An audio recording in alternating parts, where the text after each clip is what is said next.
சாம்சங்லேருந்து Galaxy F04 அப்படிங்கிற ஒரு entry level smart phone launch பண்ணியிருக்காங்க. இந்த ஃபோனில் பேக் சைடில் பிளாஸ்டிக் பில்ட் வருது. ஃப்ரண்ட் சைடில் ஒரு 6.5 இன்ச்சுக்கான HD+ உள்ள LCD டிஸ்பிளே கொடுக்குறாங்க. இது ஒரு வாட்டர் ஆப் நாச் டிஸ்பிளேயாக வருது. ப்ராசரை பற்றி பேசும்போது இதில் மீடியேடெக்கோட ஹீலியோ P35 அப்படிங்கிற 12 நானோமீட்டர் ப்ராசர் கொடுக்குறாங்க.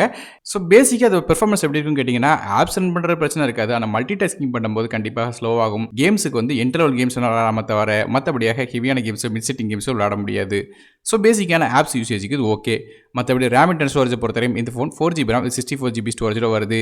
1TB வரையும் மைக்ரோ SD கார்டுக்கான சப்போர்ட் இருக்குது. இது டெடிகேட் சிம் செட்டில் தராங்க. ஆனால் 2 சிம் கார்டும் ஒரு மைக்ரோ SD கார்டும் ஃபோன் அட் டைம் யூஸ் பண்ண முடியும். இந்த ஃபோன் Android 12 OSல 1U இன்டர்ஃபேஸில் ரன் ஆகுது.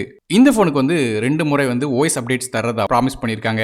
கேமராஸ் பற்றி பார்க்கலாம். ஃபோனோட பேக் சைடு 2 கேமரா இருக்குது. மொதல் கேமரா 13 மெகாபிக்சலுக்கான ரியர் ஃபேசிங் கேமரா F2.2 ஆப்பர்ச்சரில் வருது. ரெண்டாவதாக ஒரு 2 மெகாபிக்சலுக்கான டெப்த் சென்சர் கொடுக்குறாங்க. LED ஃபிளாஷ் சப்போர்ட் இருக்குது. ஃப்ரண்ட் சைடில் ஒரு 5 மெகாபிக்சலுக்கான ஃப்ரண்ட் ஃபேசிங் கேமரா F2.2 ஆப்பர்ச்சரில் தராங்க. மேலும் 3.4 audio jack support, FM radio மாதிரி விஷயங்கள் தராங்க. இந்த ஃபோனுக்கு 5G சப்போர்ட் கிடையாது. மற்றபடி டியூல் 4G வோல்டேஜ் சப்போர்ட் இருக்குது. பேட்டரிஸ் அப்படின்னு பார்க்கும்போது இதில் ஒரு 5000 mAh பேட்டரி 15 வாட்க்கான ஃபாஸ்ட் சார்ஜிங் சப்போர்ட் தராங்க. ஸோ கண்டிப்பாக ரொம்ப நேரம் சார்ஜ் பண்ணுறதுக்கு டைம் எடுத்துக்கிடும். கேலக்ஸியோட இந்த F04 கலர்ஸ் அப்படின்னு பார்க்கும்போது ஜேட் பர்பிள், ஓப்பல் கிரீன் அப்படிங்கிற 2 கலர்ஸ் வருது. இதோட விலை அப்படின்னு பார்க்கும்போது 9499 அப்படிங்கிற விலையில் விற்கிறாங்க. ஸோ கொஞ்ச நாளைக்கு மட்டும் லான்ச் ஆஃபராக 7499 கொடுக்கறதாக சொல்லியிருக்காங்க. ஸோ நீங்கள் இந்த சாம்சங்கோட கேலக்ஸி F04 பற்றி என்ன நினைக்கிங்க அப்படிங்கிறத கீழே கமெண்ட் செக்ஷனில் மென்ஷன் பண்ணுங்கள். வீடியோ பிடிச்சா ஒரே லைக் கொடுத்துருங்க. நான் அருண் டெக் தமிழுக்காக மற்ற வீடியோ சந்திக்கிறேன். நன்றி, வணக்கம்.